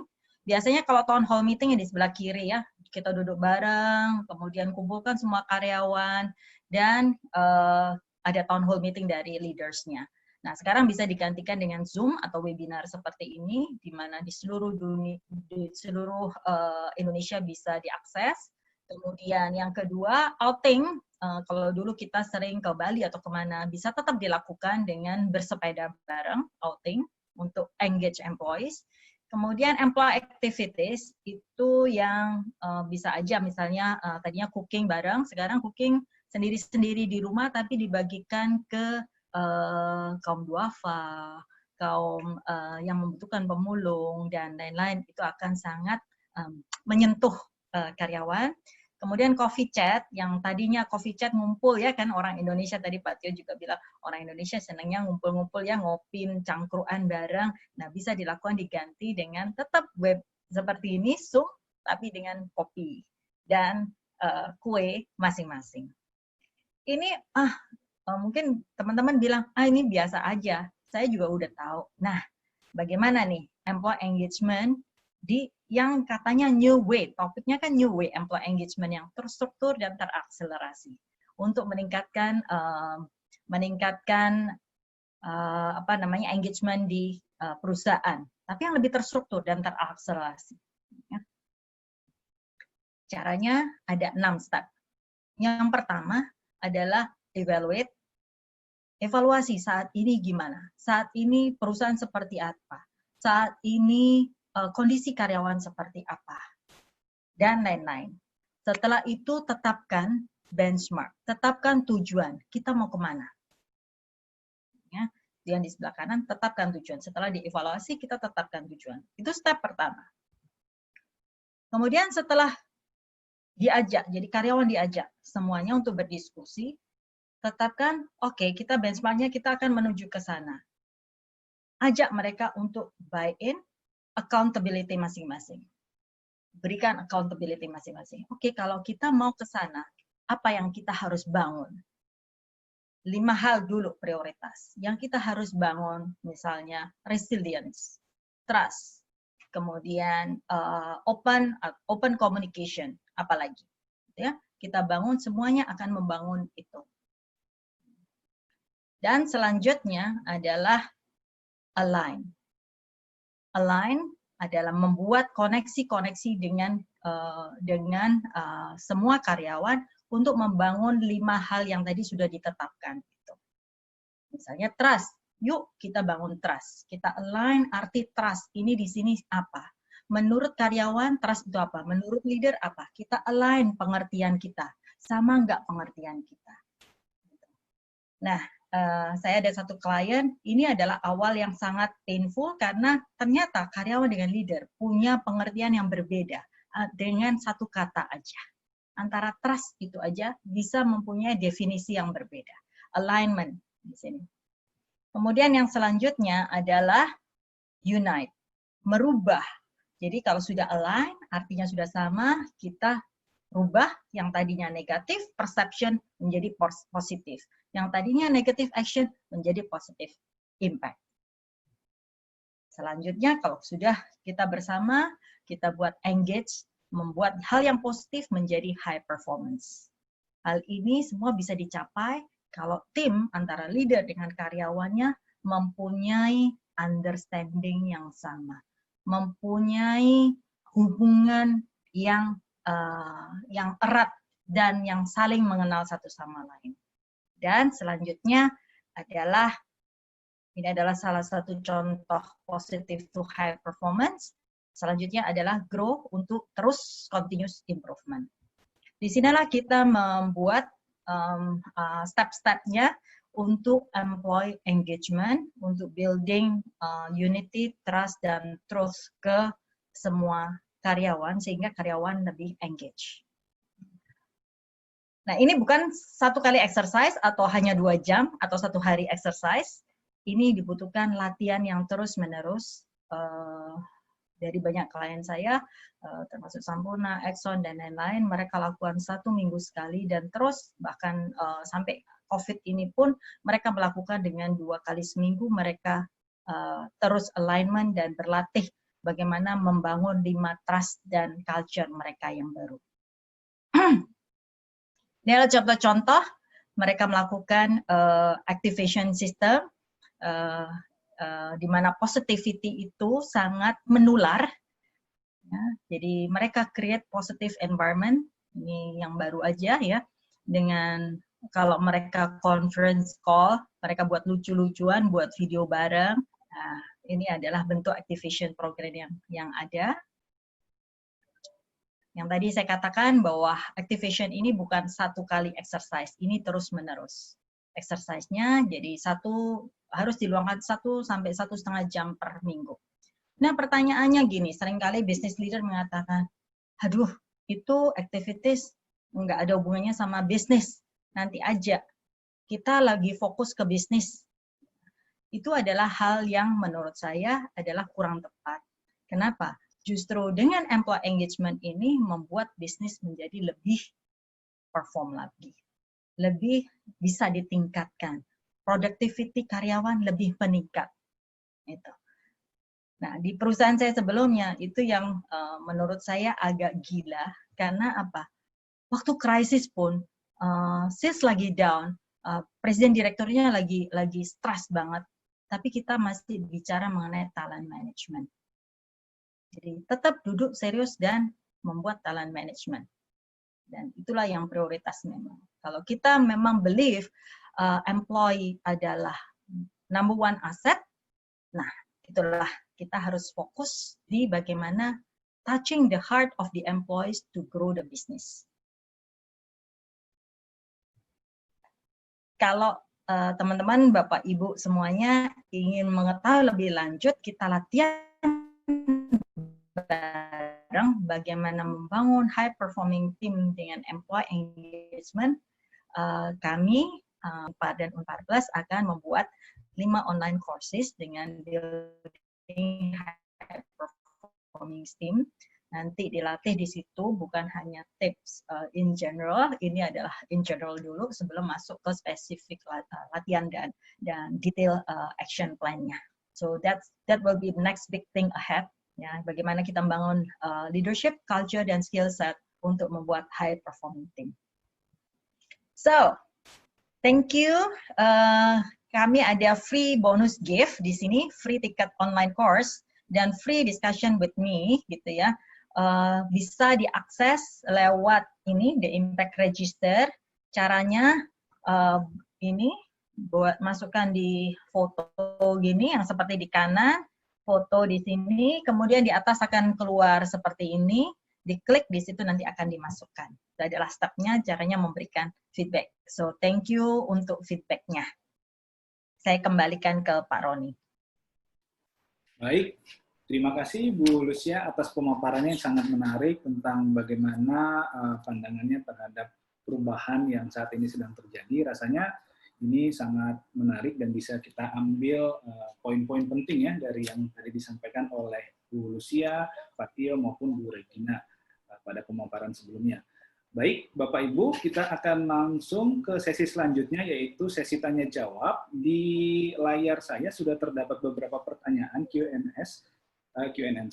and answer. Ada Bu Deti juga sudah memberikan tanggapannya. Saya akan kembali Oke. Pertama, selamat pagi dari Bapak Hermansyah. Selamat pagi, terima kasih banyak atas webinar menarik ini. Pertanyaannya buat Ibu Regina Deti, rasanya sudah dijawab tadi ya Pak ya. Baik. Selanjutnya ada Pak Anton Teguh Wijayanto menanyakan kepada Pak Tio, platform apa yang paling powerful untuk memasarkan di era sekarang? Facebook, Instagram, YouTube, podcast, atau Pinterest? Silahkan, Pak Tio. Terima kasih. Mungkin juga tergantung dengan produknya ya, Pak ya. Produknya itu untuk target marketnya apa? Apakah untuk cenderung lebih banyak di ibu-ibu atau bapak-bapak atau anak muda atau apapun itu, atau anak SMA gitu ya. Jadi tergantung target marketnya dari produk tersebut, sehingga nggak bisa dipukul rata sih Pak Bu untuk yang mana yang paling efektif gitu. Kalau Facebook mungkin isinya lebih mature gitu. Kalau anak muda ya mungkin tadi seperti TikTok dan lain-lain. Kalau podcast juga banyak mungkin orang yang mendengarkan tapi mereka lebih tendensinya ada keinginan untuk mencari ilmu juga atau keinginan untuk belajar gitu sedikit-sedikit. Nah itu juga disesuaikan produknya juga harus pas dengan audiens dari platform-platform tersebut gitu. Jadi memang di era sekarang sih digital itu sangat powerful gitu untuk memarketkan atau mempromokan produk kita. Tapi again kita harus mengenali segmen dari market kita itu seperti apa. Setelah itu kita lihat mereka itu kalau dengan sosial media atau dengan digital ininya mereka, aktivitasnya mereka tuh biasanya spend waktu lama itu ada di mana gitu. Jadi itu sih Pak. Jadi kita coba telaah sebetulnya audiens kita tuh siapa sih gitu. Jadi semakin kita menggali audiens kita, semakin kita tahu, semakin kita bisa mempromokan dengan platform yang lebih tepat. Itu sih jawaban saya. Baik, terima kasih Pak Tio. Rasanya kembali lagi ke segmentasinya ya, segmentasi apa yang cocok dari platform apa yang digunakan dan segmennya apa yang akan disasar, seperti itu kurang lebih ya. Ya. Baik, saya lanjut ke pertanyaan selanjutnya, itu dari Pak Anton Teguh Wijaya kepada Ibu Lucia. Ibu Lucy, untuk compassion, bagaimana menerapkannya agar tidak terkesan klise? Terima kasih. Silakan Ibu Lucia. Oke, compassion itu datangnya dari dalam.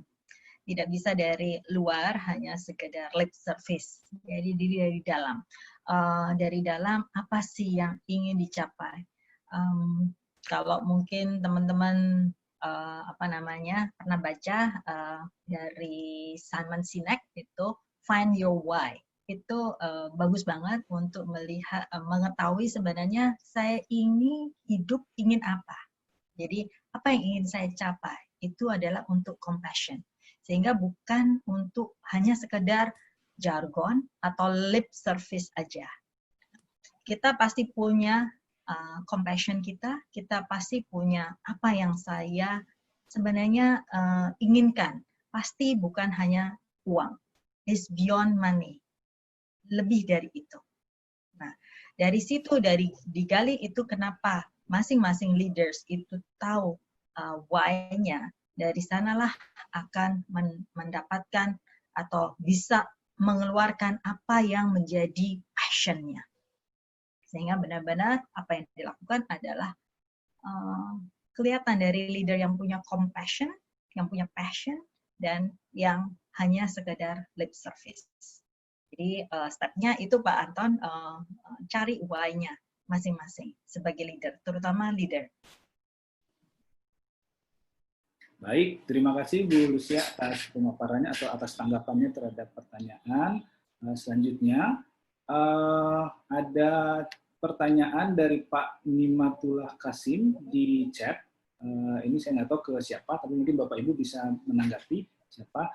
Bagaimana membangun kembali trust karyawan yang sudah menurun sehingga engage tumbuh kembali? Silahkan Bapak Ibu, ada yang ingin menanggapi? Atau saya tadi belum dengar Ibu Deti, silakan Bu Deti, mungkin bisa menanggapinya. Ya, bagaimana caranya supaya karyawan kembali trust gitu kepada perusahaan? Maksudnya gitu ya Pak ya? Iya, ya, oke. Kalau saya lebih kepada memulai dengan hal-hal kecil saja dan sederhana, gitu kan ya?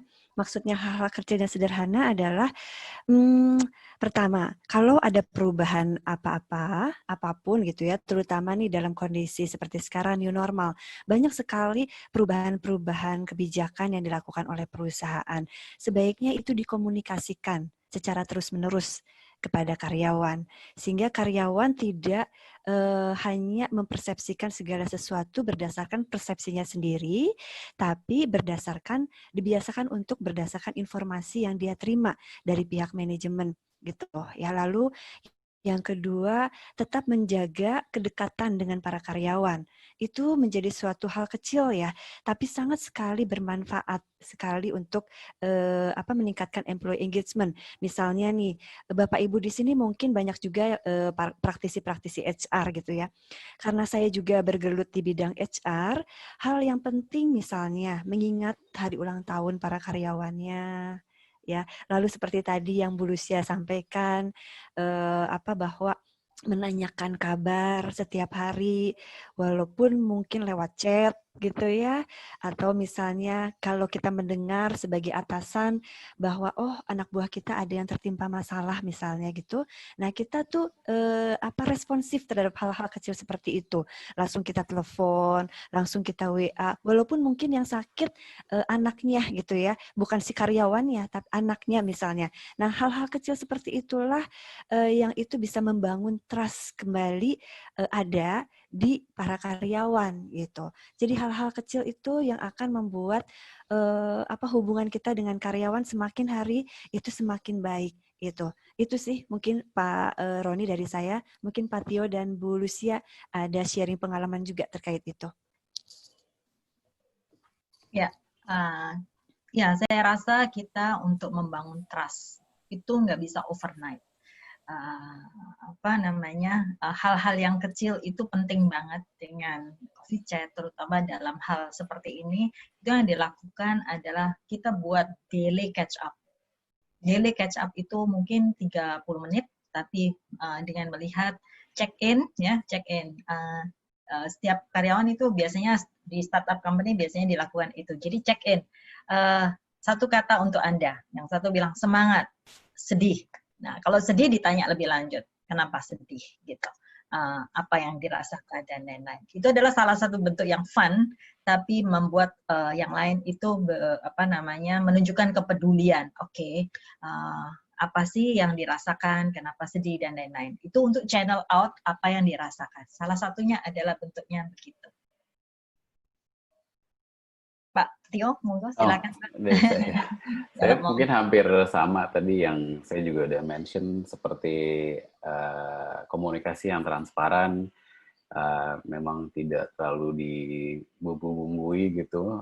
Mereka akan appreciate juga kalau kita jujur gitu. Of course kita juga harus menjaga ini juga ya, maksudnya jangan sampai mereka tiba-tiba tambah stres gara-gara kita terlalu jujur gitu. Tapi kalau memang keadaan lagi susah, ya kita juga ya setransparan mungkin, dan kita juga harus lebih atentif terhadap keadaan mereka juga gimana gitu. Jadi kita lagi kayak gini, terus kita juga tanya keluarga dan lain-lain gitu. Jadi ada personal connection atau personal touch yang bisa membangun trust tersebut gitu.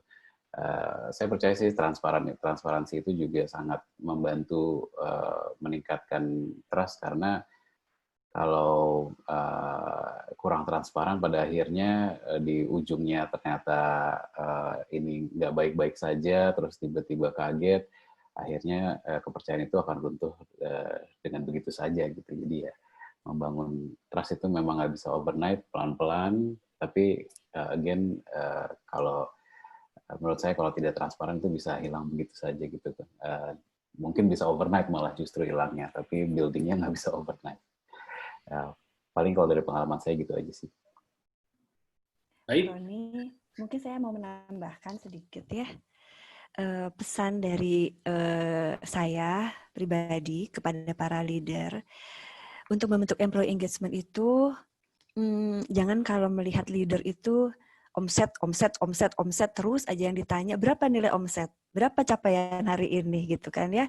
Tapi kita juga tadi hal-hal sederhana juga harus dilakukan gitu sebagai seorang leader. Dan yang terpenting juga kita sebagai leader adalah role model. Kita harus menjadi contoh ya gitu. Jadi dengan kita melakukan hal kecil, sederhana tapi berarti, itu akan menjadi contoh juga sih untuk tim kita gitu ya. sedikit saya mau sharing, tadi ada pertanyaan bagus. Gimana Bu Diti caranya pada saat melakukan rekrutmen, terutama wawancara, kita mau melihat orang itu potensial engagement-nya tinggi atau rendah tuh gimana, katanya gitu. Nanti ini mungkin dari saya ya, nanti Bu Lucia dan Pak Tio bisa sharing pengalamannya juga. Kalau dari saya, untuk bisa melihat bahwa si calon karyawan ini potensial employee engage-nya tinggi atau rendah, kalau dari pengalaman saya, yang pertama, saya akan menanyakan visi orang tersebut apa, gitu ya, si calon karyawan itu apa.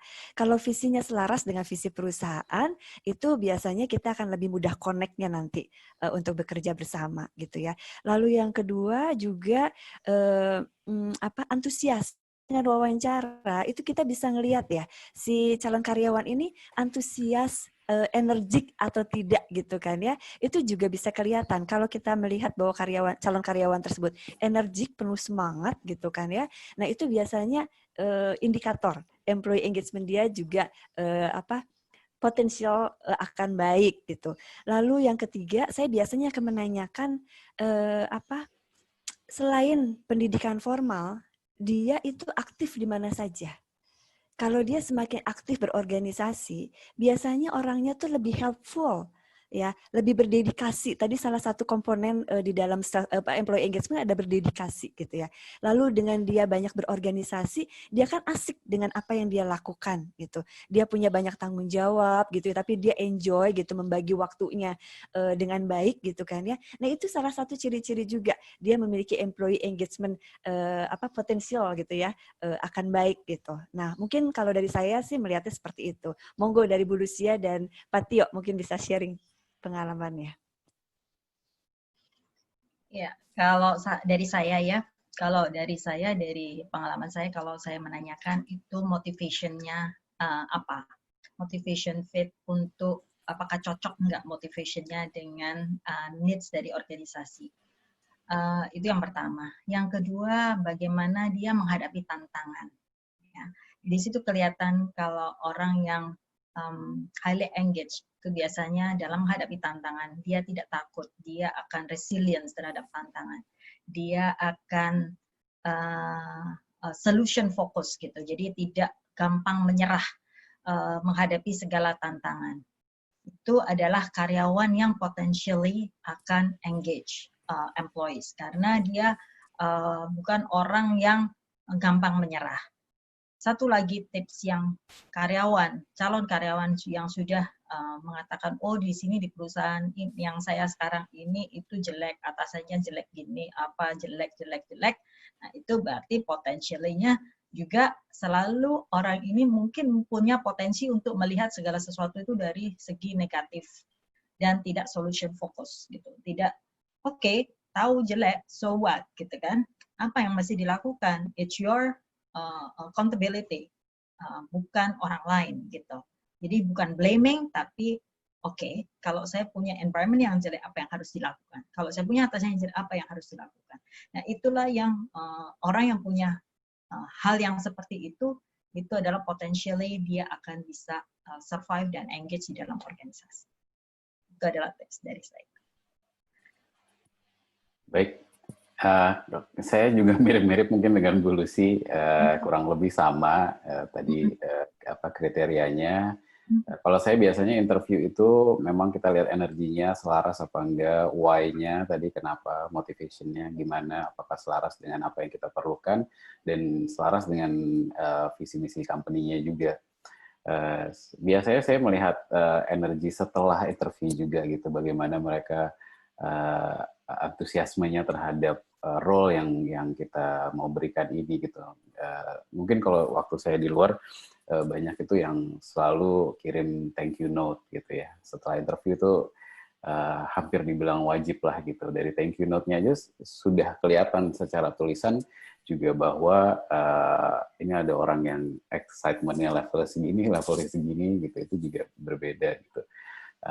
Dan biasanya kita biarpun itu hanya note hitungannya, tapi kita melihat semua poin-poin itu, even dari istilahnya apa ya, kalau dulu saya itu cover letter lah gitu, dari cover letter sampai interview sampai ini, detail-detailnya itu every little thing itu ada energinya gitu. Nah itu juga mungkin kalau saya memang agak sedikit picky gitu ya, jadi dari situ saya bisa melihat juga kira-kira antusiasmenya dia nanti dalam bekerja seperti apa gitu. Dan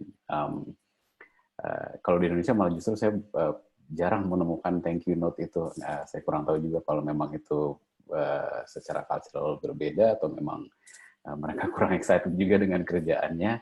Tapi biasanya saya melihat itu sebagai a big plus gitu. Berarti mereka benar-benar excited terhadap role tersebut gitu. Terima kasih.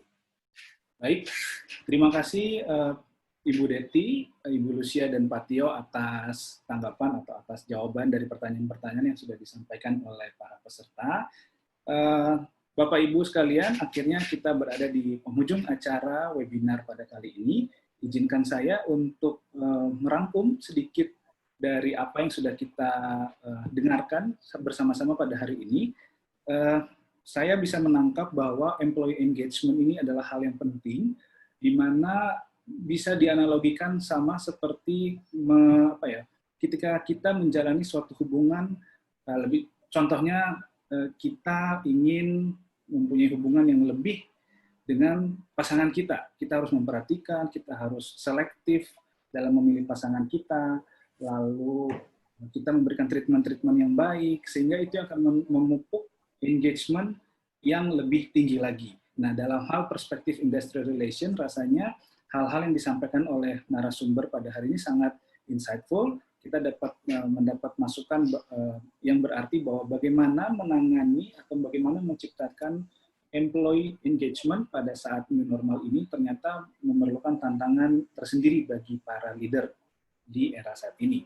Nah, Bapak Ibu, COVID-19 rasanya memang banyak sekali memberikan perubahan-perubahan di semua sektor di kehidupan kita, dari industri, dari bisnis, dari retail tadi yang banyak yang hancur, dari pendidikan, sehingga kita memang perlu beradaptasi dengan hal-hal yang baru yang memang tidak bisa kita elakkan. Employee engagement merupakan hal yang penting dalam mempertahankan karyawan-karyawan yang punya potensi yang sangat baik. Faktor-faktor mulai dari rekrutmen, sampai dengan job satisfaction, sampai dengan performance management, itu merupakan hal yang penting yang perlu diperhatikan sehingga banyak karyawan-karyawan, employee kita yang dapat bertahan dan dapat memberikan maksimal, kinerja yang maksimal bagi individu dan lebih lanjut kepada perusahaan. Nah, saya tambahkan lagi sedikit, dari apa yang sudah disampaikan Bapak Ibu, rasa berada di dalam satu kapal yang sama, rasa trust kepada nahkoda kapal agar membawa kapal atau perusahaan atau institusi kepada tujuan yang memang benar-benar dirasakan sama dengan karyawan itu sangat penting. Komunikasi jangan dilupakan, sehingga apapun permasalahan apapun yang dihadapi dari skala kecil sampai yang besar bisa dilakukan atau bisa dihadapi secara bersama-sama untuk mencapai goals yang lebih besar dari sebuah perusahaan. Begitu Bapak Ibu, terima kasih sebelumnya kepada para panelis, kepada para narasumber, kepada Pak Agus Koswara, terima kasih atas waktunya. Izinkan saya juga untuk ingin memberikan apresiasi terhadap para narasumber yang hadir pada hari ini. Untuk itu saya memohon kepada Ibu Regina Deti selaku perwakilan dari jurusan manajemen Unpar untuk dapat memberikan apresiasinya pada kegiatan hari ini. Silakan Ibu Deti. Baik, terima kasih Pak Roni. Ya, kami dari Pusat Studi Ilmu Manajemen Universitas Katolik Parahyangan mengucapkan banyak sekali terima kasih kepada yang pertama kepada Pak Tio Guritno, lalu yang kedua kepada Ibu Lucia Lucida, lalu yang ketiga juga nih kepada Bapak Ganteng, Bapak Moderator juga nih Pak Roni, terima kasih banyak ya sudah mendampingi kami di dalam sesi ini, dan juga kepada Pak Agus Koswara, Pak Agus, terima kasih ya kerjasamanya, dan kita berharap kerjasamanya akan terus berlanjut.